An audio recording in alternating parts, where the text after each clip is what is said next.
Hello दोस्तों, मैं श्रुति आप सभी का स्वागत करती हूँ आपके अपने YouTube channel toppers basic classes में।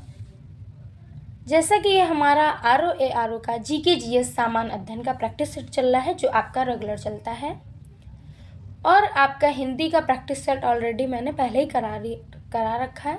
तो जो लोग देखना चाहते हैं, पढ़ना चाहते हैं, तो वो अपना जाके प्ले लिस्ट में जाके पढ़ सकते हैं, ठीक है।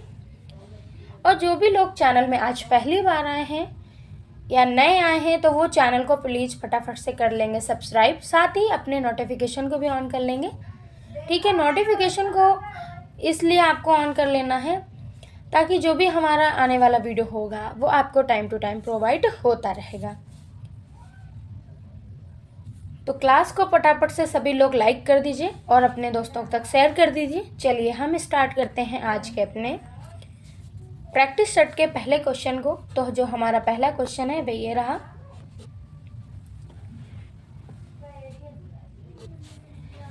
क्वेश्चन है हमारा, आइए देखते हैं। सिकंदर लोधी के शासनकाल में रचित ग्रंथ सिकंदर शाही किस विषय पर आधारित है? तो ये आपकी किस विषय पर आधारित है? अगर हम बात करें तो ये भारतीय संगीत पर आधारित है, ठीक है। ऑप्शन आपका डी यहाँ पे बिल्कुल राइट हो जाएगा। ये किस पर आधारित है? भारतीय संगीत पर आधारित है, ठीक है। और ये भारतीय संगीत प्रथम फारसी ग्रंथ है, ठीक है। कौन सा? फारसी ग्रंथ इनका प्रथम है ये। तो इसी के साथ अब हम चलते हैं अपने नेक्स्ट क्वेश्चन की ओर। नेक्स्ट जो हमारा क्वेश्चन है वह ये रहा। क्वेश्चन है हमारा, निम्नलिखित युग्मों पर विचार कीजिए, ठीक है। निम्नलिखित युग्मों पर विचार कीजिए। तो कौन से संस्था है और कौन इसके संस्थापक हैं, ठीक है। तो देखिए, अगर देखा जाए तो या तो सही सम्मिलित कीजिए या हमें पता करना, या तो हमें 2-4 लोगों को भी, यानी जो भी हमारा क्वेश्चन है उससे रिलेटेड थोड़े से भी पॉइंट अगर हमें पता है तो हमें सम्मिलित या सूची या मिलान से रिलेटेड क्वेश्चन करने में दिक्कत नहीं होगी, ठीक है। तो देखिए, पूना सार्वजनिक सभा।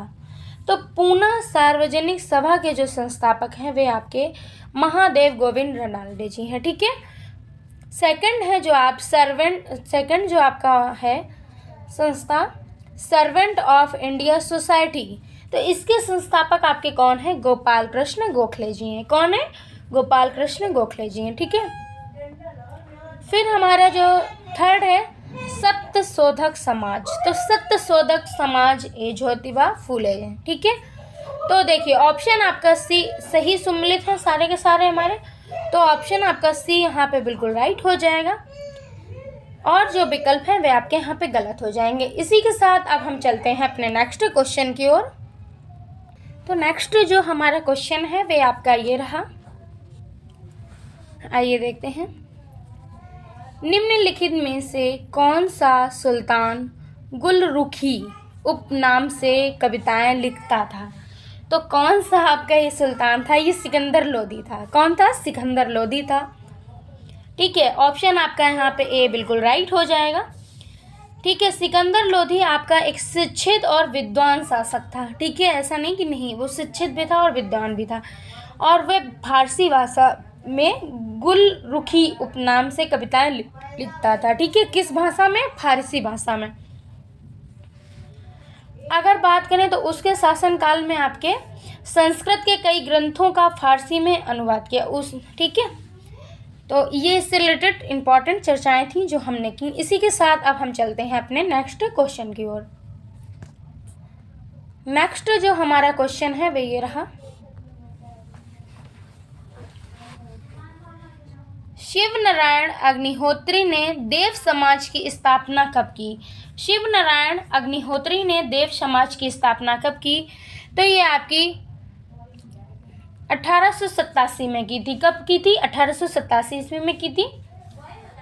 और ये कहाँ पे की थी? तो ये इन्होंने लाहौर में की थी। कहाँ पे की थी? लाहौर। लाहौर में इसकी स्थापना की थी। देव समाज के उपदेशों का जो देव शास्त्र नामक पुस्तक में संकलित किया गया। ठीक है, अगर हम बात करें 1913 के बाद शिव नारायण अग्निहोत्री द्वारा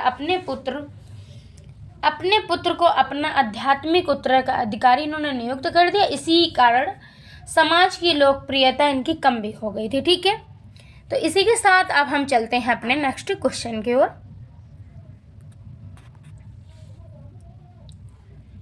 तो नेक्स्ट जो हमारा क्वेश्चन है वो ये रहा आपकी स्क्रीन पे। आइए देखते हैं। क्वेश्चन है हमारा, सूची फर्स्ट को तथा सूची सेकंड को सम्मिलित कीजिए तथा नीचे दिए गए कूट से सही उत्तर चुनिए। ठीक है, सूची फर्स्ट को सूची सेकंड से हमें सम्मिलित करना है। एक तरफ आपकी सूची जो है वो ग्रंथों से रिलेटेड है और दूसरी तरफ उनके रचनाकार से रिलेटेड है। ठीक है, तो आइए देखते हैं। जो हमारी अभिसारिका विचित्रम जो है ग्रंथ विचित्रम, तो ये ग्रंथ आपका किसने लिखा है? ठीक है, इसकी रचना किसने की? तो विशाख दत्त ने की। ठीक है, फिर बृहत कथामंजरी, जो ये हमारी बृहत कथामंजरी है, ये ग्रंथ इसके जो रचनाकार हैं वे आपके क्षमेंद्र हैं। कौन है? क्षमेंद्र हैं। और कथा सारित सागर, तो इसके जो रचनाकार हैं आपके वे हैं सोमदेव। कहाँ पे हैं? सोमदेव। ठीक है, फिर परिष्ट पर्वन, तो परिष्ट पर्वन जो है ये हमारे रचनाकार हैं। ठीक है, इसके जो रचनाकार हैं हेमचंद्र। तो देखिए अब जो हमारा विकल्प है वो कौन सा सही हो रहा है। देखिए सारे कुट को हमने मैच कर लिया है, तो ऑप्शन ए आपका यहाँ पे बिल्कुल राइट हो जाता है।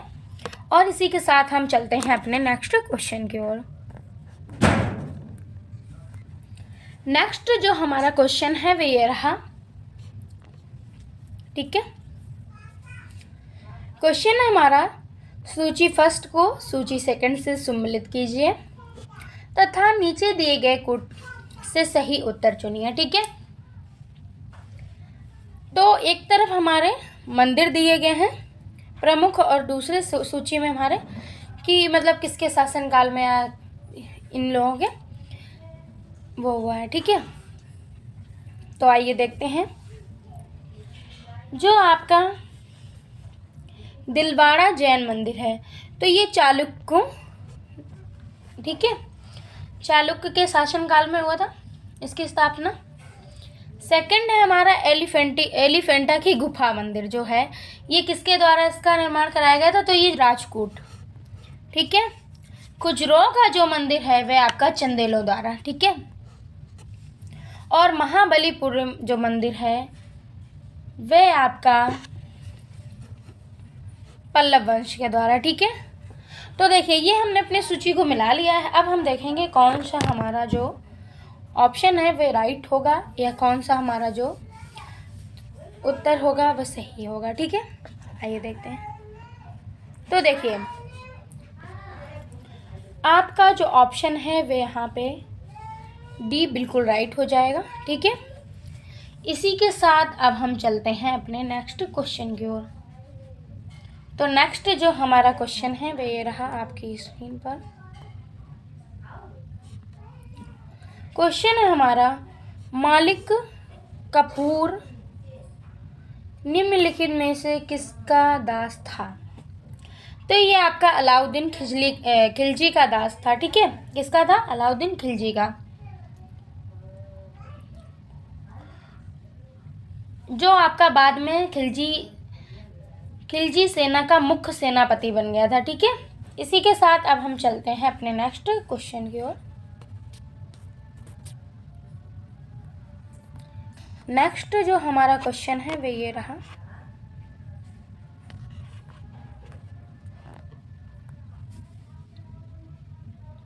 नेक्स्ट जो हमारा क्वेश्चन है वह ये रहा। क्वेश्चन है हमारा, आइए देखते हैं। निम्नलिखित में से कौन सा कथन आपका असत्य है? ठीक है, असत्य कथन को हमें चूज करना है। आइए देखते हैं। वैष्णव धर्म का प्रवर्तक कृष्ण कबीले के कृष्ण को माना जाता था, तो ये तो आपका सत्य है। ठीक है, फिर हमारा है कृष्ण का सर्वप्रथम उल्लेख छदोदय उपनिषद में मिलता है, तो ये भी आपका सत्य है। ठीक है, दक्षिण भारत में शैव धर्म का प्रचार नया संतों ने किया था। ठीक है, तो ये भी आपका सत्य है। वामन पुराण में शैव धर्म के 5 संप्रदायों का विवरण मिलता है। ठीक है, तो यही आपका जो है वह सत्य नहीं है। ठीक है, अब क्यों नहीं है सत्य? तो जो वामन पुराण में आपके, ठीक है, 5 का नहीं, ये आपके 4 धर्मों का, 4 शैव धर्मों का विवरण मिलता है। ठीक है, तो यही आपका कथन असत्य है। इसी के साथ अब हम चलते हैं अपने नेक्स्ट क्वेश्चन की ओर। नेक्स्ट जो हमारा क्वेश्चन है वह ये रहा, निम्नलिखित में से कौन सा कथन असत्य है? ठीक है, कथनों को हमें असत्य इसमें चूज करना है। आइए देखते हैं। बौद्ध ने सर्वाधिक धर्म प्रचार कौशल राज्य में किया था, तो ये तो आपका सत्य है। ठीक है, सबसे ज़्यादा उन्होंने प्रचार जो अपना कौशल राज्य में ही किया था। ठीक है, फिर जो हमारा सेकंड है, बौद्ध संघ में प्रवेश पाने वाली प्रथम महिला प्रजापति गौतमी थी, तो ये भी आपका सत्य है। ठीक है, प्रजापति गौतमी जिन्होंने मतलब इनका जो पालन पोषण है इन्होंने ही किया था। ठीक है, थर्ड हमारा, बौद्ध संघ में प्रवेश करने का अनुशावक कहा जाता है, तो ये जो है हमारा, ठीक है, अनुशावक नहीं कहा जाता है, तो ये हमारा जो है वे गलत है। अब क्यों गलत है? तो क्या कहा जाता है इसको? अगर अनुशावक नहीं, इसको आपका उपसंपदा कहा जाता है। क्या कहा जाता है? अनुशावक न होके उपसंपदा कहा जाता है।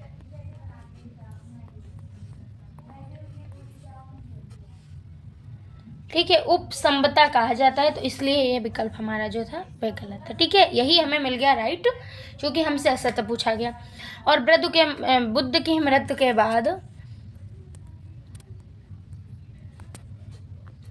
के बाद उनके भस्म एवं अवशेष 8 भागों में विभाजित हुए थे, तो यहाँ। ठीक है, इसी के साथ चलते हैं हम अपने नेक्स्ट क्वेश्चन की ओर।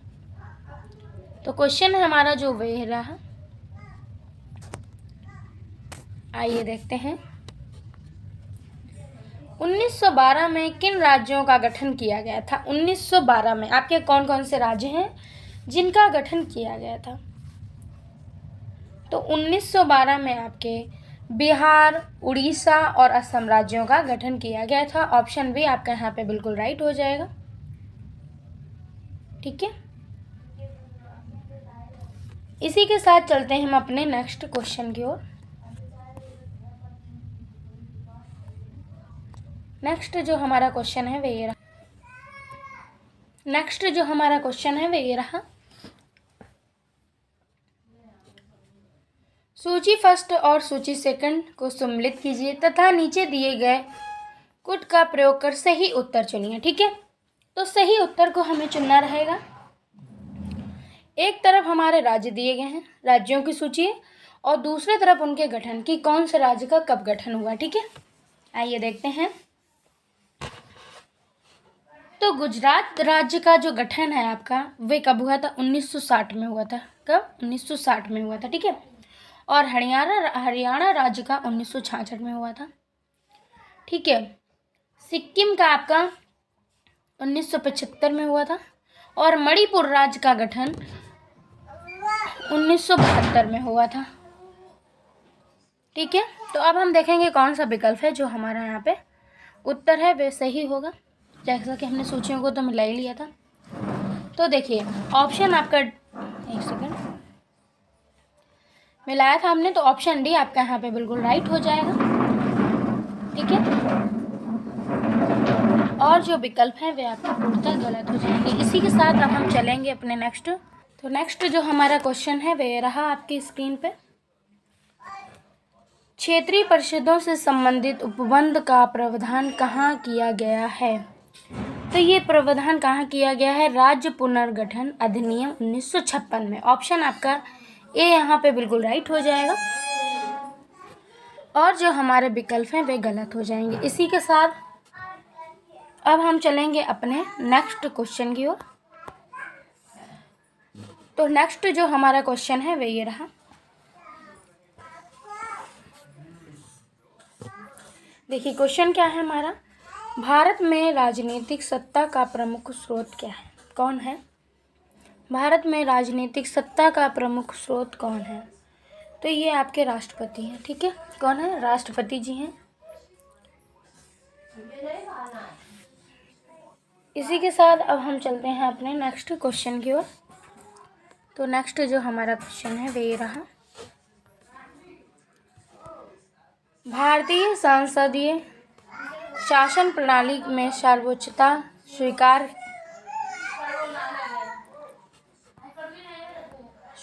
की गई। ठीक है, पूरा क्वेश्चन आपका ये है। तो ये आपकी संसद की, ठीक है, मतलब ये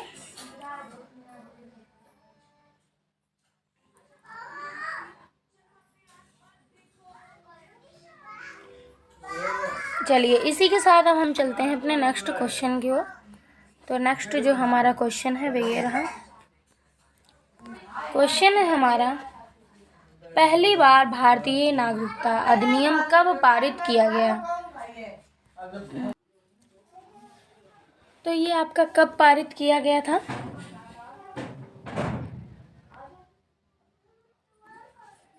ये आपका 1955 में पारित किया गया था। कब पारित किया गया था? 1955 में। इसके अगर हम बात करें तो अनुच्छेद 11 के अंतर्गत सांसद को नागरिकता के संबंध में विधि बनाने की शक्ति दी गई है, जिसके तहत संसद द्वारा भारतीय नागरिकता अधिनियम 1955 पारित किया गया था। ठीक है, इसमें आपके समय समय पर संशोधन भी होते हैं। तो ऑप्शन सी आपका यहाँ पे बिल्कुल राइट हो जाएगा और जो विकल्प हैं वे गलत हो जाएंगे। इसी के साथ अब हम चलते हैं अपने नेक्स्ट क्वेश्चन की ओर।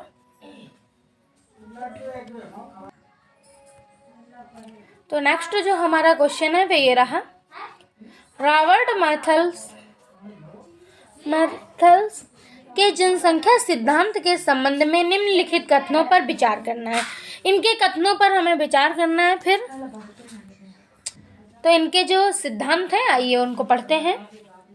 देखिए ये सिद्धांत, एक सेकंड पेन ले लेती हूँ।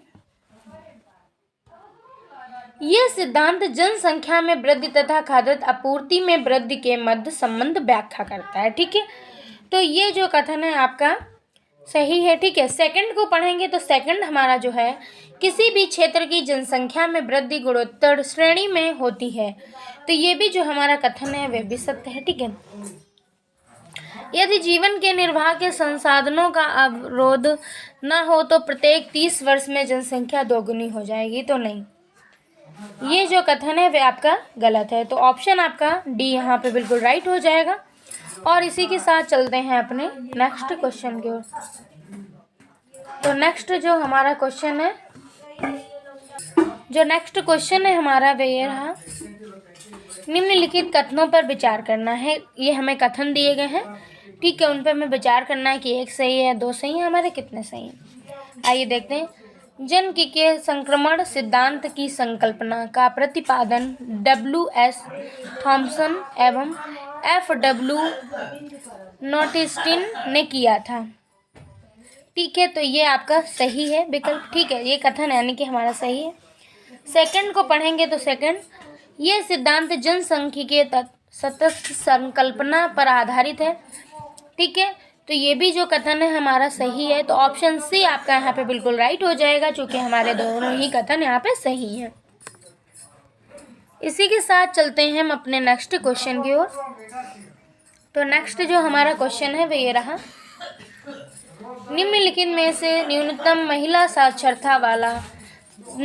साक्षरता वाले राज्य का सही क्रम, राज्यों का सही क्रम हमें चुनना है। ठीक है, चाहे राज्य बोले या राज्य बोले, दोनों ही में हमें सही ध्यान क्या रखना है, वो हमसे पूछना क्या चाह रहा है। तो ये है हमारा पहले नंबर पे बिहार है, दूसरे नंबर पे राजस्थान है, तीसरे नंबर में आपका झारखंड और चौथे नंबर में उत्तर प्रदेश है।